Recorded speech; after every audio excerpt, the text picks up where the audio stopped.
தலைவர் வேல்முருகன் திமுக கூட்டணியிலிருந்து விலகுவது குறித்து விரைவில் உரிய முடிவெடுக்கப்படும் என தெரிவித்துள்ளார்.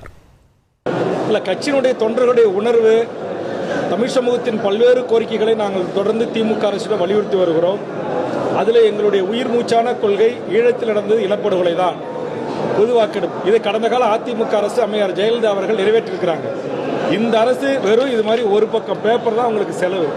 அந்த தீர்மானத்தை அப்படியே நகலெடுத்து இன்றைய தேதியில் அதை நிறைவேற்றி ஒன்றிய அரசுக்கு அனுப்பணும். இது ஏன் மாண்புமிகு தமிழ்நாடு முதலமைச்சரும் தமிழக அரசு செய்யல என்கிற வலி, வேதனை. சாதிவாரி கணக்கெடுப்பு பீகார் நடத்திருக்கு, தெலுங்கானா நடத்திருக்கு, கர்நாடகா நடத்தி கொண்டிருக்கு.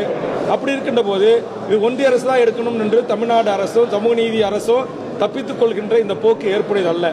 ஆக இதையெல்லாம் தங்களுடைய மன வேதனையாக கொண்டுதான் எங்கள் கட்சியினுடைய நிர்வாகிகள் என்னுடைய கவனத்திற்கு கொண்டு வந்திருக்கிறார்கள்.